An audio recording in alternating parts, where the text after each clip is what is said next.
Hello, this is Shankar Pratap Singh and you are watching SPS Astrology. Guys, आज मैं आपको बताऊंगा महाविश्व योग के बारे में। आपके बर्थ चार्ट में महाविश्व योग कैसे बनता है और इस योग के कारण आपको किन किन चीजों का नुकसान होता है। क्योंकि जैसे हम इसको समझ पा रहे हैं, महाविश्व योग, इसका जो नाम है वो है महाविश्व योग। और कुंडली में जब विश्व योग बनता है तो चंद्र और शनि का जब योग बनता है तो उसको हम बोलते हैं विश्व योग। लेकिन जब चंद्र, शनि और केतु का योग बनता है तो उसको बोलते हैं महाविश्व योग। अगर आपके बर्थ चार्ट में या आपके मून चार्ट में, लगन चार्ट में, मून चार्ट में, किसी भी चार्ट में अगर चंद्र शनि और केतु के कंट्रोल में होता है, यानी किसी भी पर्टिकुलर हाउस में अगर चंद्र बैठा है और उसको शनि और केतु देख लेते हैं तो उस पर्टिकुलर हाउस से संबंधित चीजों का लॉस होता है, यानी आप उस हाउस की चीजों को छोड़ देते हैं। या शनि, केतु और चंद्र अगर एक साथ किसी पर्टिकुलर हाउस में बैठते हैं तो उस हाउस से संबंधित चीजों का लॉस होता है और आप उस हाउस से संबंधित चीजों को छोड़ देते हैं, उसको पाना नहीं चाहते हैं। आप बहुत ज्यादा फ्रस्ट्रेट हो जाते हैं, बहुत ज्यादा टेंस्ड हो जाते हैं, तो आपको लगता है छोड़ दो, त्याग कर दो।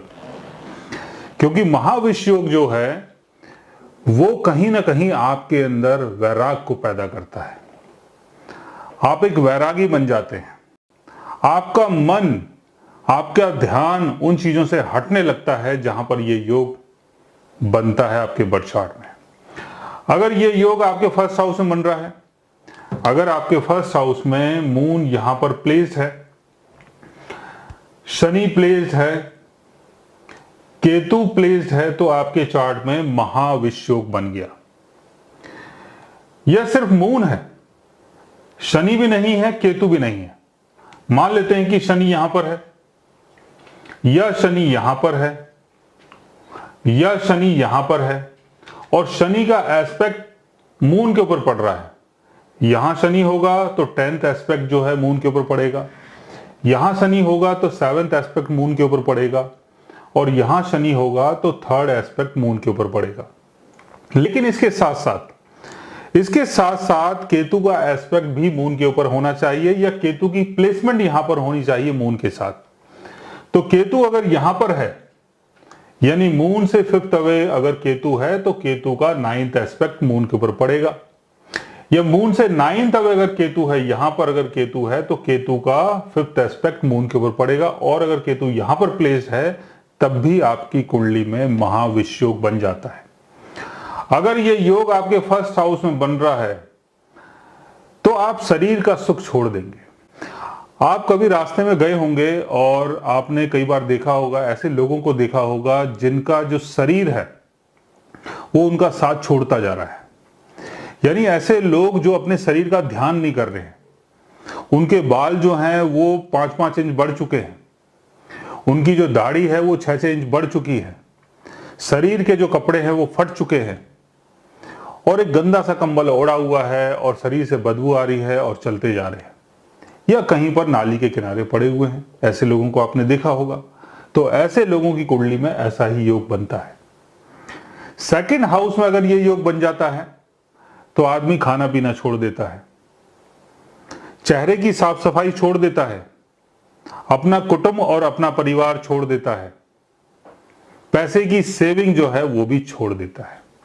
थर्ड हाउस में अगर ऐसा योग बनता है तो इंसान लोगों से बात करना छोड़ देता है, अपने पड़ोसियों को छोड़ देता है, डेली के जो कामकाज होते हैं, जब आप किससे मिलते हो, बात कर रहे हो, कोई प्लानिंग कर रहे हो, वो सारी प्लानिंग आप बंद कर देते हो।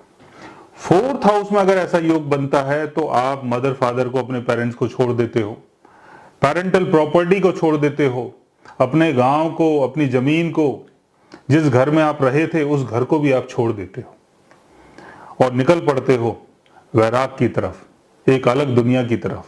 आप वैरागी बन जाते हैं। पंचम भाव में अगर ये योग बनता है तो संतान को, प्रेम संबंध को, अपनी क्रिएटिविटी को आप छोड़ देते हो। छठे घर में अगर ऐसा योग बनता है तो इंसान अपनी बीमारी से भी लापरवाह हो जाता है, अपने शत्रुओं से लापरवाह हो जाता है और नशे का आदी बन जाता है, नशे का शौकीन हो जाता है और उस नशे के चक्कर में अपनी लाइफ को बर्बाद कर देता है। और जो भी डेली के काम होते हैं उन सब कामों में उसका इंटरेस्ट बिल्कुल भी नहीं रहता। अगर कहीं जॉब कर रहा है, जॉब को छोड़ देता है और जॉब में उनका बिल्कुल भी मन नहीं लगता है। सप्तम भाव में अगर ऐसा योग बनता है तो अपने लाइफ पार्टनर को छोड़ने का योग बनता है, अपने बिजनेस पार्टनर को छोड़ने का योग बनता है और किसी के साथ भी अगर कोई आपका कमिटमेंट है तो आप अपना कमिटमेंट पूरा नहीं करते हैं, उसके प्रति भी आप लापरवाह रहते हैं, समाज के प्रति भी आप लापरवाह रहते हैं, बिकॉज सप्तम भाव जो है वो समाज का भाव है।